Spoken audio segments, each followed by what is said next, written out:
Diz-nos assim a palavra do Senhor. Vê-lo-ei, mas não agora. Contemplá-lo-ei, mas não de perto. Uma estrela procederá de Jacó. De Israel subirá um cetro, que ferirá as têmporas de Moabe e destruirá todos os filhos de Sete. Amém. Graças damos ao Senhor por sua palavra. Ela é fiel e verdadeira. Te agradecemos, Senhor, por essa noite tão sublime que nos encontramos aqui para celebrar, nos alegrarmos com a majestade do Senhor, na humildade do nascimento do nosso Redentor. Louvamos o Senhor por tudo e suplicamos Tua graça, Senhor, sobre nossas vidas, em Jesus Cristo, nosso Senhor. Amém. Existe sempre muita discussão no meio dos cristãos, acontece isso, talvez você não tenha familiaridade com essa temática que nos visita essa noite, mas algumas pessoas se preocupam muito com a realidade do Natal e da comemoração do mesmo, principalmente pelo equívoco na compreensão da mensagem que as Escrituras nos apresentam quanto significado da encarnação de nosso Senhor Jesus Cristo. Então, alguns, por conta disso, passam a ter uma aversão, uma ojeriza às datas comemorativas, chamadas as datas festivas do final de ano. Eu, pelo contrário, como os irmãos já me conhecem na igreja, sou muito grato a Deus por essa época, muito feliz, e entendo que o cristianismo ele é tão poderoso, a fé cristã, que ela pode sim continuar transmitindo a mensagem correta, mesmo em meio a uma corrupção cultural. O que é que nós queremos dizer pela corrupção cultural? O que, lamentavelmente, tudo o que o homem faz no que concerne à existência de Deus, ou seja, apagar, exaurir, esquecer tudo aquilo que se refere a Deus, a necessidade do culto, a adoração, o reconhecimento dos pecados. Então, isso é algo muito comum em tudo aquilo que nós observamos mesmo num país que tem uma herança cristã, de um legado maior católico, verdade, mas ainda assim traz verdades importantes no que concerne ao fato de Deus ter enviado seu Filho, ele se fazer homem e, claro, morrer na cruz pelos pecados daquele que ele escolheu desde toda a eternidade e também a esperança da volta de nosso Senhor Jesus Cristo. Então, eu creio que como crentes, como cristãos, e você que está aqui essa noite talvez possa nem considerar ainda essa realidade do significado do Natal, mas eu gostaria apenas de elencar nesse versículo 3 pontos que vão nos fazer compreender melhor o que significa o nascimento do Senhor. Veja, no versículo 17 ele fala que uma estrela procederá de Jacó. O contexto dessa profecia é interessante porque ela tem um cumprimento primário em Davi. Davi é um ancestral, vamos dizer assim, maior de Jesus. De fato, Jesus é o filho de Davi. Mas o cumprimento na vida de Davi, rei poderoso que se levantaria em Jacó, se levantaria em Israel, é apenas um ponto, de fato, é apenas um tipo da realidade maior que haveria de vir de nosso Senhor e Salvador Jesus Cristo. Quando Nabucodonosor, no capítulo 2 de Daniel, tem aquele sonho da imagem e dos impérios ali simbolizados naquela imagem, ele também vê uma pedra que destrói aquela imagem, ou seja, destrói todos os impérios. E era um reino que haveria de permanecer para sempre, um reino que haveria de esmagar todo o domínio humano e, de fato, prevalecer no domínio do amor. E essa realidade que se cumpre primariamente em Davi, ela encontra o seu ápice em Jesus Cristo, quando nós vemos a realidade da estrela, e, de fato, ele chega mesmo a afirmar ser a estrela da manhã. Apocalipse capítulo 22, se você observar a Escritura, no último capítulo, ele vai dizer para nós, Jesus fala exatamente isso, eu, Jesus, verso 16, envio o meu anjo para vos testificar estas coisas às igrejas. Eu sou a raiz e a geração de Davi. Veja, nós estamos falando de Davi, a brilhante estrela da manhã. Aquilo que se cumpre em Davi tem, claro, um cumprimento maior em Cristo. Ele é a brilhante estrela da manhã, como foi dito aqui hoje, na narração, nos cânticos. E é interessante você entender essa figura da estrela, o que ela quer nos transmitir, a palavra de Deus. Primeiro, eu creio que é a realidade da iluminação. A iluminação, a luz. como foi lido hoje. Eu estava ouvindo a narrativa, a narração aí, meu Deus, exatamente dentro daquilo que nós estamos pensando em considerar também com a igreja. Jesus fala em João capítulo 8, versículo 12, eu sou a luz do mundo. Quem me seguirá não andará em trevas, pelo contrário, terá a luz da vida.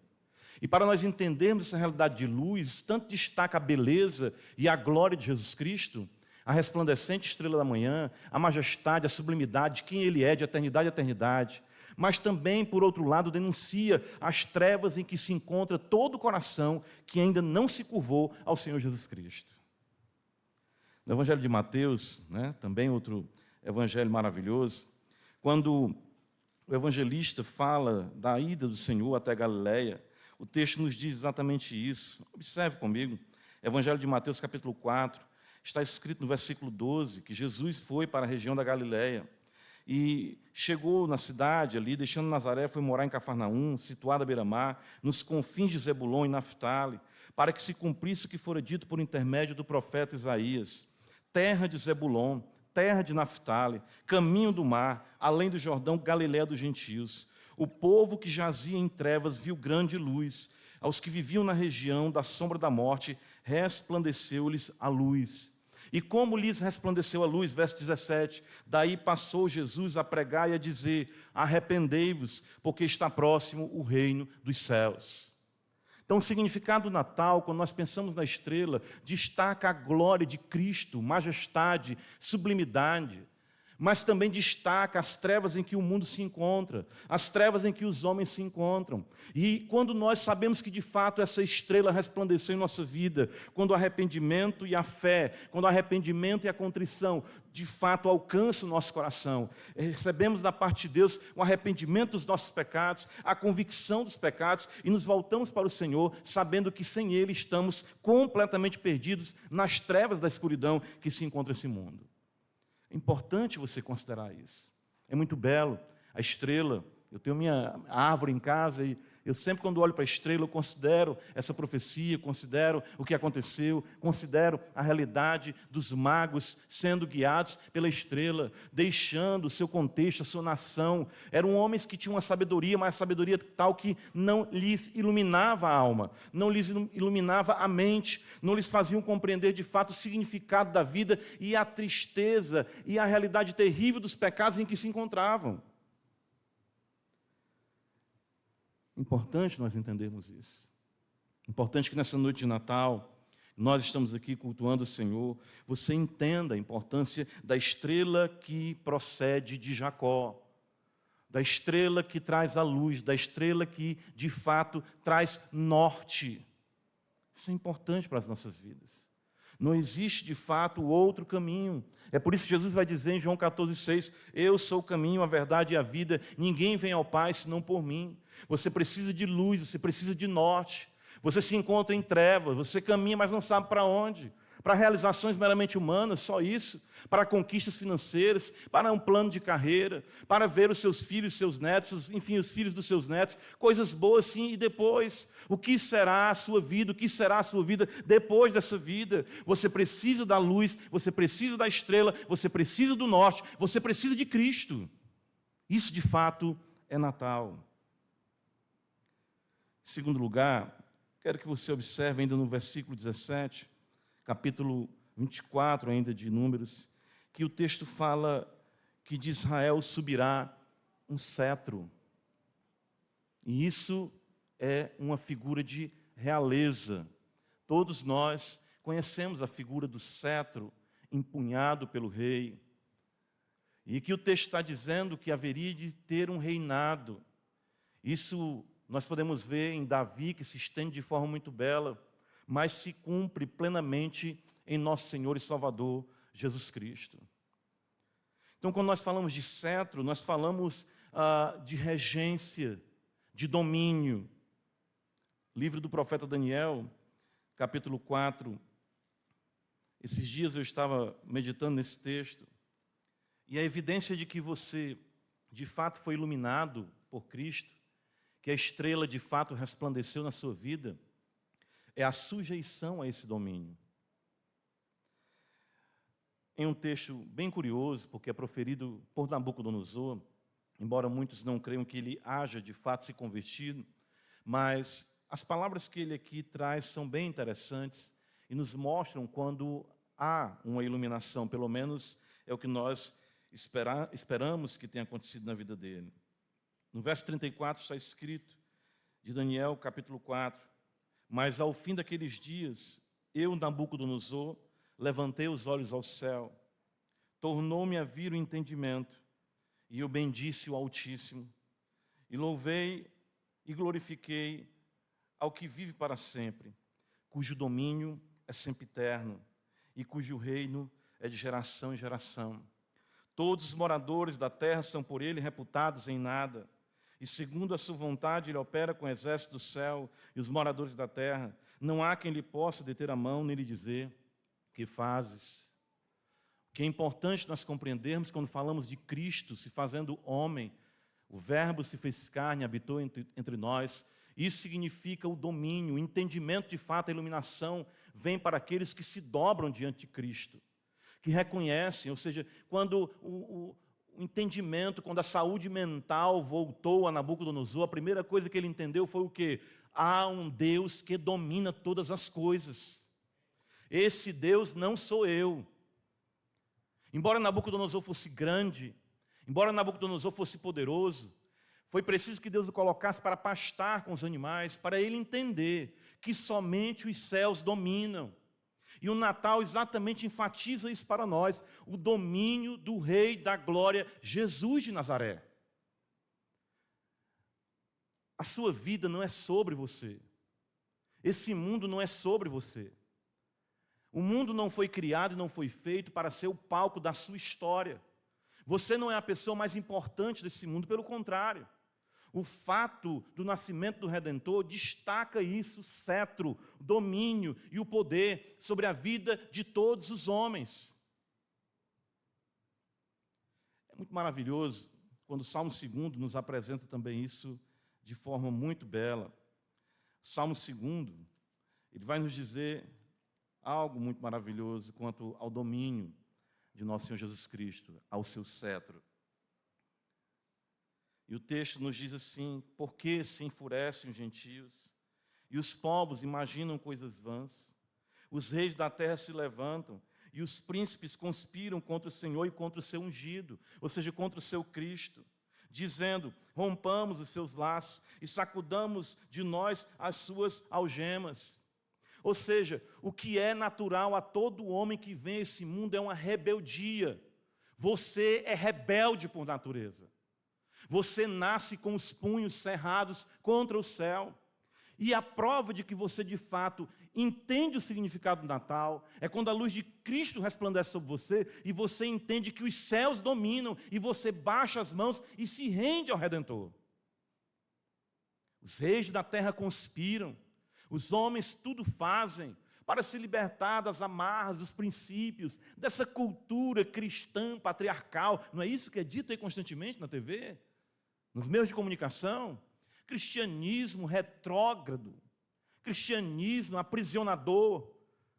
Pois eu digo essa noite, quem de fato entendeu o significado do Natal diz: benditas são as cadeias do Rei da Justiça.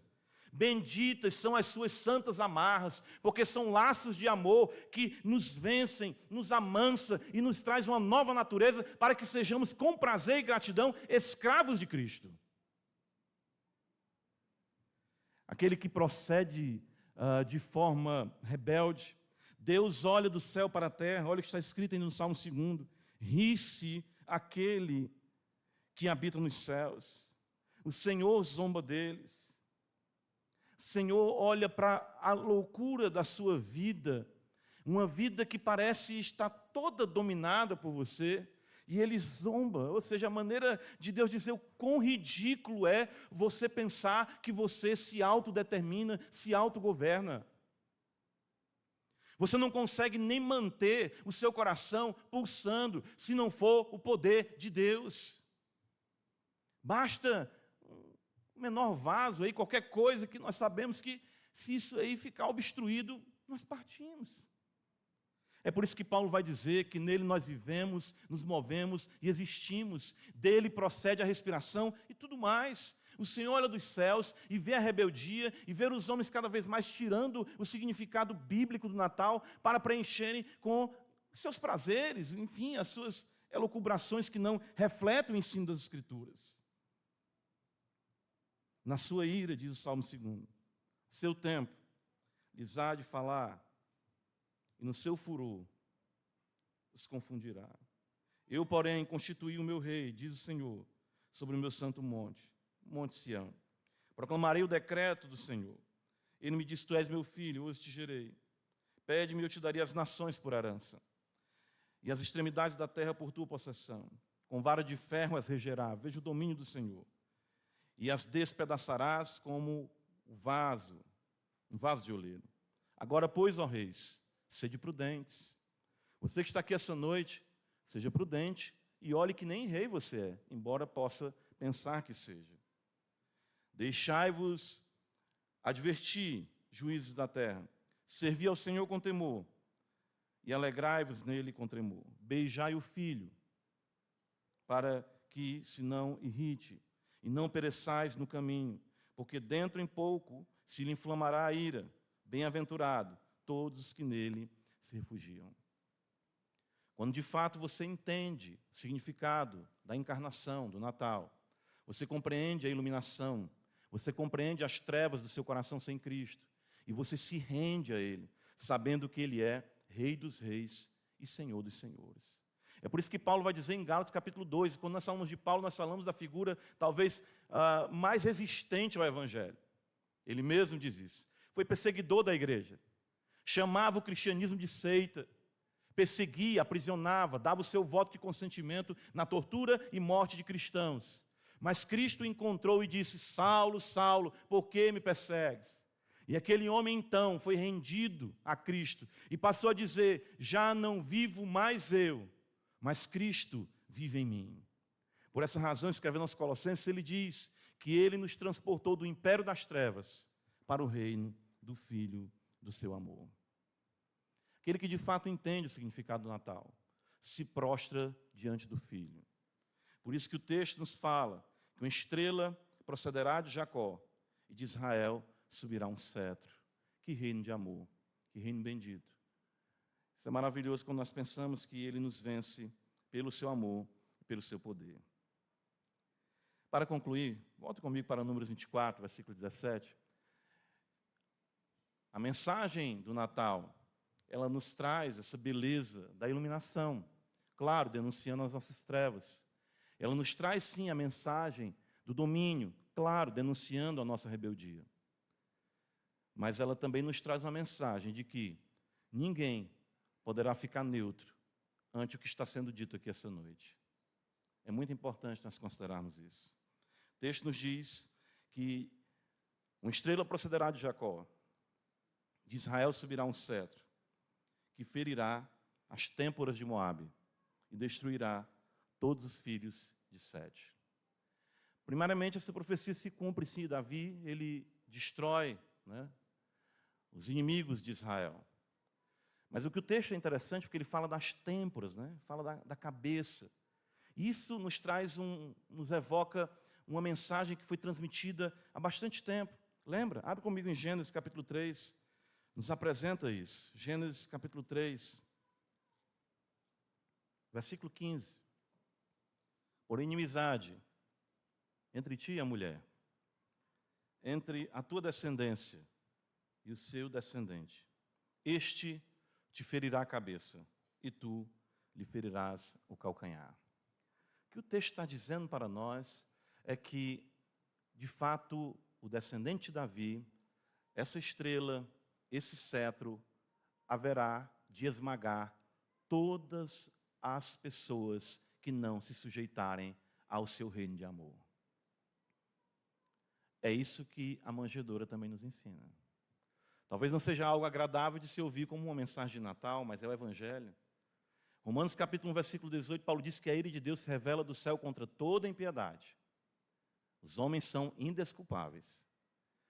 E a figura de esmagar as cabeças é, de fato, todo esse sistema. Todo pensamento altivo contra Cristo será esmagado. Não permanecerá de pé nenhuma filosofia, nenhuma ideia, nenhum conceito, nenhum reinado. Quem quer que seja, todos cairão aos seus pés, porque Ele é o Rei soberano sobre todas as coisas. Salmo 2 diz que Ele despedaçará as nações como vaso de oleiro. Trazendo isso para nós de forma didática também, Paulo escrevendo aos Coríntios, ele nos diz, em 2 aos Coríntios, capítulo número 2, ele diz que, verso 14, quando ele fala sobre o Evangelho, ele vai dizer: graças, porém, a Deus que em Cristo sempre nos conduz em triunfo. Cristo nunca perde. Paulo está dizendo isso. Cristo sempre nos conduz em triunfo, ainda que aos olhos humanos pareça que o cristianismo, nos momentos em que foi perseguido ou que é execrado, mas sempre Cristo está conduzindo a sua causa em triunfo. E o texto nos diz assim: e por meio de nós manifesta em todo lugar a fragrância do seu conhecimento. Esse conhecimento, que é o Evangelho. Porque nós somos para com Deus o bom perfume de Cristo, tanto nos que são salvos, como nos que se perdem. Para com estes, ou seja, nos que se perdem, cheiro de morte para a morte. Para com aqueles, aroma de vida para a vida. De fato, a mensagem do Natal é essa fragrância. Não é maravilhoso isso? Eu acho maravilhoso demais. Né? Quando as coisas começam a ficar tudo parecido com o Natal. Eu comecei o Natal lá em casa, foi em setembro. Eu comecei a montar as coisas. E existe uma fragrância aí de conhecimento, porque, embora a humanidade tenha, né, os homens levados para uma realidade mais consumista, mais comercial, mas eu me lembro da minha esposa dizendo assim: mas ainda é bom que as pessoas pelo menos ainda parem e considerem isso, e ainda digam Feliz Natal. É a oportunidade que nós temos ainda de ver as famílias reunidas. Há algo positivo, isso sim é bom, é positivo. Porém, cuidado, porque se você não for de fato iluminado pela estrela, se o cetro dele não reger a sua vida, no final de tudo, ele será um grande juiz que esmagará a sua existência, porque Ele é Deus de amor e Deus de justiça. Paulo diz que a fragrância do conhecimento de Cristo é cheiro de morte para os que se perdem. Não queira que a festa na qual você comemora o nascimento seja de fato a sua ruína, mas seja sim de fato a sua exaltação na fé em nosso Senhor e Salvador Jesus Cristo. Paulo escrevendo ainda aos Coríntios, a mesma epístola, 2 Coríntios, capítulo de número 10. Quando nós pensamos nas mentes, nas cabeças esmagadas, como diz aqui o texto, nós pensamos exatamente na derrota de toda impiedade e de tudo aquilo que se levanta contra Cristo. E Paulo diz assim em 2 Coríntios, capítulo 10, veja, está escrito, versículo 4: porque as armas da nossa milícia não são carnais, e sim poderosas em Deus para destruir fortalezas, anulando nós sofismas e toda altivez que se levante contra o conhecimento de Deus, e levando cativo todo o pensamento à obediência de Cristo. Todo sistema, todo pensamento, toda filosofia, tudo aquilo que é contrário a Cristo será esmagado. Não queira você que essa filosofia, esse sofisma, esses pensamentos, essas construções filosóficas contra o Evangelho estejam dentro da sua cabeça, para que ela não seja alvo da ira do Cordeiro. Como isso acontecerá e quando isso se dará? Em 2 Tessalonicenses, Paulo nos diz, no capítulo 1, veja o que está escrito. Paulo nos diz assim, a partir do verso 3.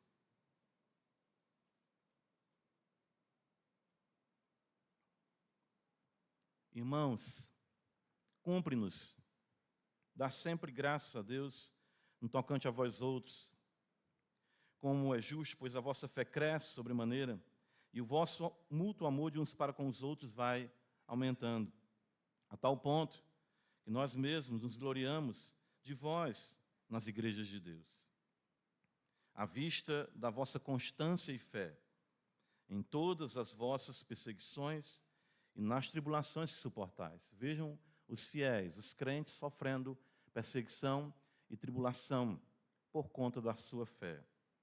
Paulo diz assim: sinal evidente do reto juízo de Deus, para que sejais considerados dignos do reino de Deus, pelo qual, com efeito, estáis sofrendo.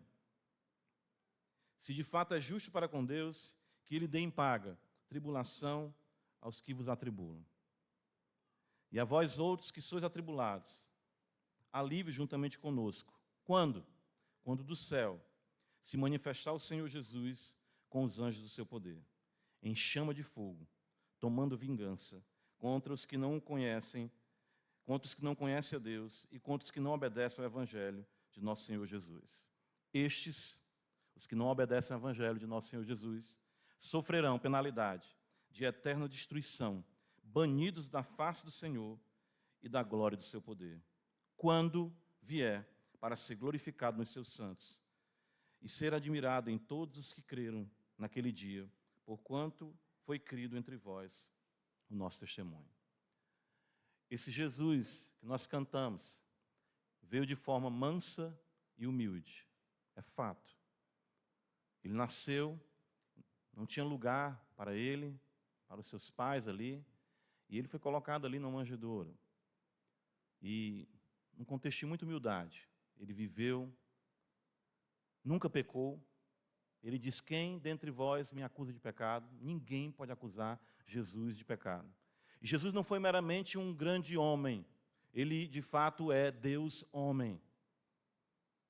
Deus que se fez homem, viveu entre nós durante 30 anos, ali vivendo de forma humilde. Quando nos seus 3 últimos anos de vida, seu ministério se tornou público, ele anunciou o Evangelho, o arrependimento, como nós vimos. A luz resplandeceu e o seu cetro se manifestou, dominando os homens a partir de dentro, ou seja, dos seus corações. Foi julgado e condenado de forma cruel e covarde. Foi crucificado, morreu, mas ressuscitou ao 3º dia. Durante 40 dias ele caminhou com seus discípulos, com seus apóstolos, com provas incontestáveis da sua ressurreição. E ele ascendeu aos céus. 10 dias depois, como prova de que estava à destra de Deus, enviou o Espírito Santo. E a igreja, desde então, marcha de forma triunfal pelo poder do Espírito Santo, há mais de 2000 anos. Esse Jesus, que você aperta as mãos e deseja Feliz Natal, ele voltará com chama de fogo, com poder e com vingança. E o que o texto está dizendo para nós é que quando ele vier, ele esmagará todo aquele que não houvesse dobrado à sua luz e ao seu cetro. Que nessa noite em que você comemora o nascimento de Cristo, de fato, possa ser o nascimento da sua alma. Que de fato você possa conhecer a regeneração em nosso Senhor Jesus Cristo. A sua luz resplandecer em sua alma, o seu cetro dominar os seus caminhos, para que naquele dia a sua cabeça não seja esmagada, mas seja exaltada juntamente com Ele em glória e majestade. Esse é o verdadeiro sentido do Natal. Esse é o verdadeiro significado do Natal. E é este o Feliz Natal que eu quero desejar para a sua vida e para a sua família. Amém. Pai, nós te agradecemos por tua palavra. Te louvamos pelo Santo Evangelho. E suplicamos, Senhor, que a tua luz resplandeça intensamente essa noite mais uma vez. Que assim como tu conduziu a vida dos magos a ti, conduza hoje, Pai, aqueles que estão perdidos a ti. Que o teu cetro se manifeste de forma tão doce, que este homem, esta mulher, este jovem, se dobrem dizendo que amam o Senhor Jesus Cristo. E que o Senhor nos guarde para que não estejamos naquele dia com aqueles que se opõem ao Rei dos Reis. Mas nos ajuda que naquele dia em que Tua glória se manifestar, possamos receber o alívio, enquanto os rebeldes recebem a penalidade de eterna destruição. Guarda a Tua igreja, guarda nossas famílias e vem com poder, Senhor Jesus, cumprir, consumar essa história. Ajuda-nos, assim nós choramos, em nome de Jesus Cristo. Amém.